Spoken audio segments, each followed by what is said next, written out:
My name is Scott Harrison. Just listen. This is my wife, my son, and my one on the way. I lead an organization called Charity Water, and our mission is to bring clean water to everyone on the planet. I live in New York City now, but I didn't always. I grew up in suburbia, and this was my house. My dad was a businessman, and my mom was a writer. They loved each other, and they loved me. We were a happy family, until we weren't. When I was 4 years old, my mom collapsed on the bedroom floor. We'd just moved into a new house, and our house had a carbon monoxide gas leak, but none of us knew it until then.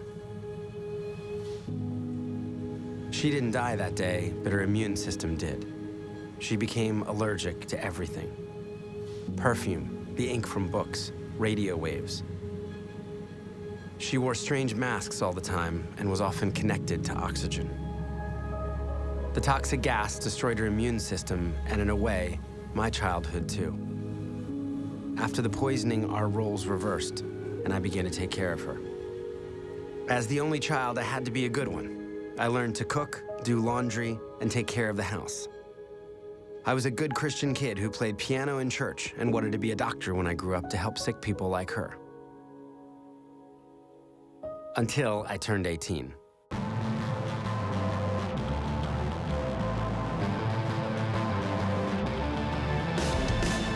Music was my escape, so I joined a band and moved to New York. Right about the time when the band broke up, I got involved in producing these live music shows in the city. I realized that you could actually get paid in New York City to drink alcohol for free. This job was called a nightclub promoter. So you just had to get beautiful people in the clubs, and if you got the right people in the clubs, you could charge guys $500 to buy a bottle of champagne that cost you $40. I moved from club to club to club, filling up the VIP section and flashing my Rolex to the club photographers. For almost 10 years after that, I smoked 2 packs of cigarettes a day and was out drunk almost every night. I was into strip clubs, gambling, and just about every drug except heroin. On New Year's Eve, we all went to Punta del Este. It's a kind of party town in Uruguay. We rented this incredible house with cooks, waiters, and magnums of expensive champagne. Although it looked glamorous on the outside, there was a long decline in happiness. And I remember just feeling so unhealthy about it all. The next day, the party was still going, but I wanted the music to stop.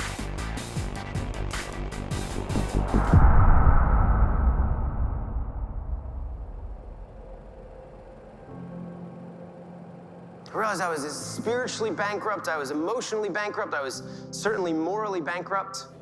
I tried to find my way back to a very lost faith. I wanted things to be different. I left nightlife, sold almost everything I owned, and decided to take 1 year off to try serving others instead of myself. I'm filling out these long applications for these very credible humanitarian organizations that have long histories. I put in the applications, and then I wait. And I guess I should not have been surprised, but I am denied by all of these organizations. They won't even let me volunteer because of my past. So they're like, what do you do again? We're serious people. Thankfully, one organization says, if you pay us $500 a month, you can volunteer with us. So I said, here are my credit card details. Where are you guys going? They were an amazing team of doctors and surgeons who traveled the world on a hospital ship. They specialized in removing facial tumors, and they were going to Liberia, one of the poorest countries in the world, and a country I'd never even heard of. I say, I'm gonna sign up and be your volunteer photojournalist. I'd always taken pretty good pictures and photos and loved telling stories. Everything in my life changed. I decided in one fell swoop to kind of never smoke again, to never touch drugs again, to never gamble again, to swear off pornography and strip clubs, and I needed to walk so far in the other direction. And I walked up this gangway, and this became my new home. Nothing could have prepared me for what I was about to see. My name is Scott. I think we may be able to help you.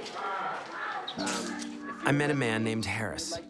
He was suffocating to death with a benign tumor.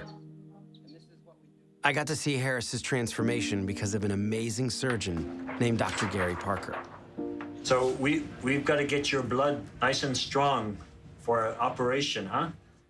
Dr. Gary had moved his entire family on the ship to volunteer for a short time. That was 29 years ago. He'd just never left. I'd never met anyone with that kind of dedication before. Very happy we can schedule, and he'll spend Christmas here. First good Christmas in 13 years.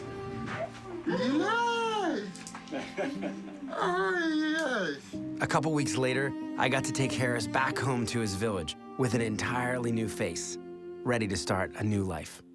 The uniform that's put on people when you have these terrible deformities is you're rubbish, you're worthless, you're spiritually cursed, and when you can change the uniform, it's huge. And the person starts to imagine that they might not be rubbish after all. No one in our world is rubbish. There was one day when more than 5,000 sick people came to see our doctors. Some of them had walked for more than a month. But there were too many of them, and we just didn't have enough doctors. I remember holding my camera, crying. We had to turn thousands away. We were changing individual lives every day, but I wanted to do even more. I'm documenting these life-changing surgeries, but I started to spend more and more time out in the rural villages. And as I would travel around these villages, I would see the most shocking things. 475 people living here. And this is what they're drinking. You can see there's bugs crawling around in it. I'm sort of putting this together saying, look, thousands of people are turning up sick, and the most basic need for health isn't even met. It wasn't okay. Kids shouldn't be drinking from scummy swamps or ponds or rivers.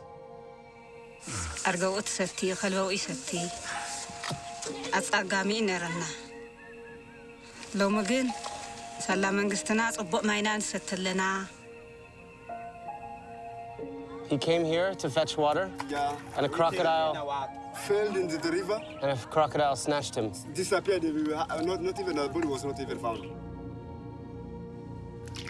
There were so many diseases caused by bad water: cholera, dysentery, trachoma, bilharzia, things I'd never even heard of. On top of that, I found out people weren't just drinking this filthy water, they were breaking their backs to get it. Women and girls are usually the ones responsible, often walking for hours every day. As a result, many girls never make it through school. They trade in their education and dreams to carry 40-pound jerry cans so their families can have water. Dirty water is responsible for more death in the world than all forms of violence, including war. Even if it were 1 million people, this would be a crisis. But it's not 1 million. It's 785 million people who live on our planet right now without access to clean water. That's twice the population of the United States. Nearly 1 in 10 people worldwide. Behind those statistics were real lives, people who were dying because they couldn't get clean water. And many of them were children.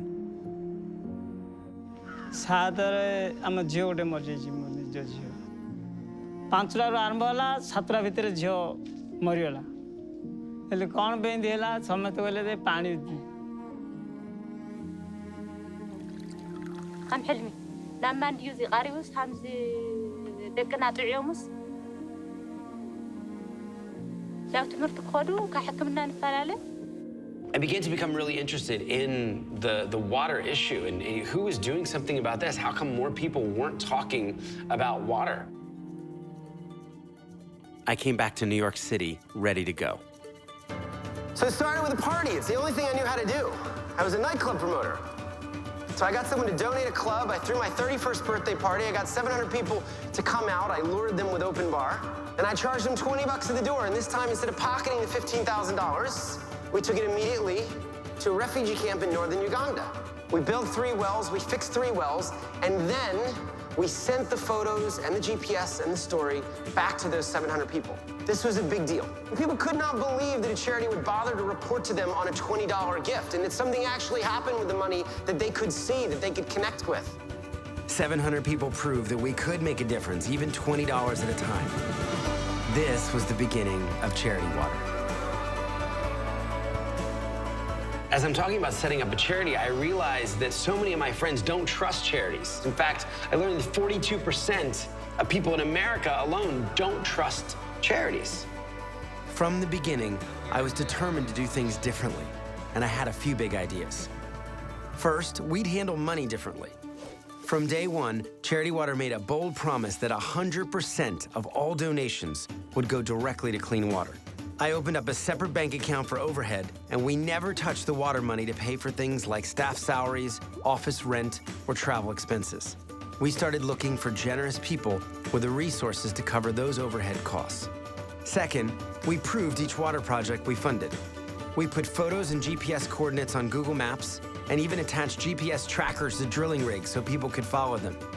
Later, we created and installed thousands of remote water sensors so we'd know that the project continued to work over time and even how much clean water was flowing.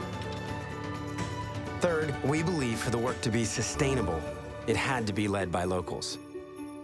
Water and sanitation program creates an enabling environment so that all aspects of development can take off. In the beginning, usually a handful of people were in the office every single day. And it was funny back then because we were trying to look so professional and put together when if you just walked in the office and saw how we did what we did, we had no idea what we were doing. And we were just making everything up as we went. We built outdoor exhibitions, staged water walks, and designed ads that made people think differently about water. We got space on buses and taxis donated, spreading the word to everyone we could. We took over the windows of luxury retailers and created a TV commercial that ran for free to more than 20 million people. People started to take notice, and thousands began to donate. People all around the world started donating their birthdays to raise money for clean water. A 7-year-old named Max went door to door asking for $7 donations, and he raised $22,000. Maggie Moran gave up her 16th birthday. Nona Ween gave up her 89th.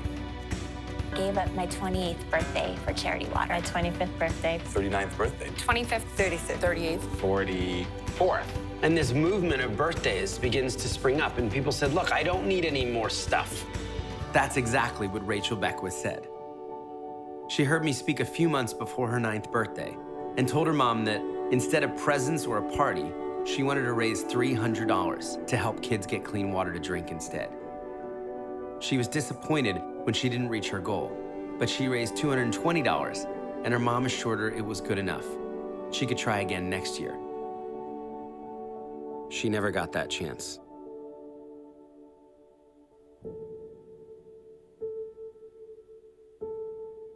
A few weeks later, Rachel lost her life in a car accident. Well, just at 9 years old, Rachel Beckwith already had a legacy. Hers was Charity Water. NBC's Lee Cowan explains how even now, Rachel Beckwith continues to make a difference. Hundreds of strangers started to give $9 in her honor. Then it became thousands. Within weeks, Rachel's fundraising campaign had raised over $1.2 million for clean water. The heart of this 9-year-old girl inspired 32,000 people to give. But it didn't stop there. 80,000 people pledged their birthdays like Rachel. Some people said, I can't wait until my birthday. I just need to fundraise now. I need to do something about this now. Guys shaved their beards. Complete strangers started climbing mountains to raise money for clean water. Walking and biking across countries. Sailing across oceans. I've been giving up Christmas gifts for 5 years. I've raised just above $32,000. I did 12 lemonade stands for Charity Water. I raised $10,000 for clean water. Rachel reminded us that Charity Water wasn't just our story. And she's now been joined by over 1 million people, helping us fund over 50,000 water projects that will bring clean water to more than 11 million people. And I got to see just how much impact one life really can have when I took Rachel's family to Africa.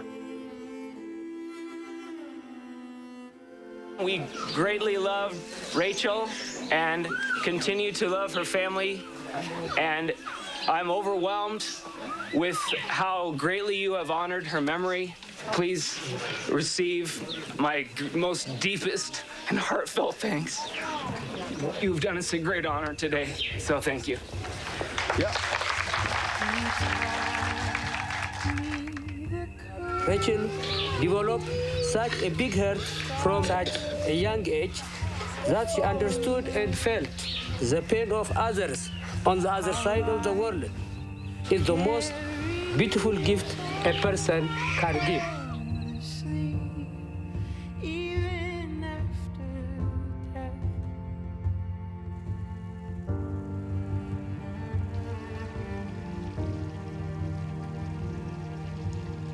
Lives all around the world were being changed.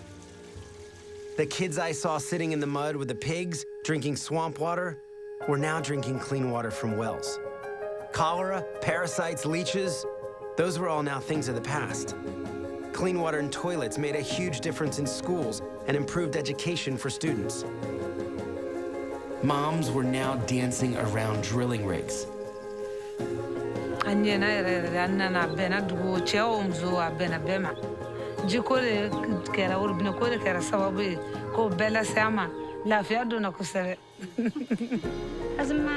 ማይ ቀርብና ሰዓት ገዛና ነፈስር ለና ሰዓት ገዛና ልምጽ ለና ሰዓት ደቅና ሓጽር ለና ሰዓት ክዳኖም ጽሬቶም ልሎም ለና ማይ ቀርብና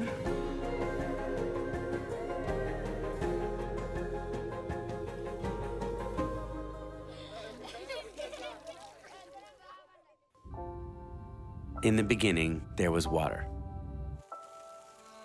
Always changing and bringing new life wherever it goes. It did for me, and for so many others in very real ways. Even though I didn't grow up to be a doctor, I'm thankful that my childhood gave me awareness of the importance of health, of life. Dr. Gary is still on that ship, helping people every single day. My mom is still here too, fighting for her health. My son knows and loves her well. So will my daughter. Now I know the world will change by the time my children reach my age. But I believe there are only a few times in each of our lives that we get to witness a truly historic global moment.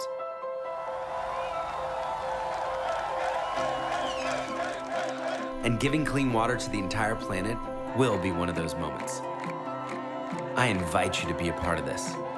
We've been able to help more than 11 million people get clean water. But we want to do so much more. We want to go faster and help more people. So we're introducing a new way to do just that. It's called the Spring. We're building a community of givers so generous and constant, the world has never seen anything like it before. People who are willing to give not just once, but who will stick with us month in and month out, faithfully fighting for change. We subscribe to things every month: cable internet, magazines, movies, and music. We're loyal to these things because they benefit our lives. But the Spring benefits other people's lives. It costs only 30 pounds to get someone clean water. Some of you can give that every month. Some of you can give more, some of you less. But whatever you can give, 100% goes directly to clean water, and we'll keep showing you where your money goes and the lives that you're changing. Until the day we can finally say that no one on earth will die from dirty water. So we realize people will tell us this can't be done, but we think, man, if there's ever a time in the world when this is possible, it's certainly today. Where people are really looking to give, they're looking to make an impact.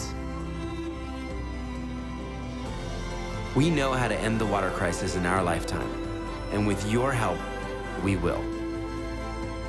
Join the Spring today.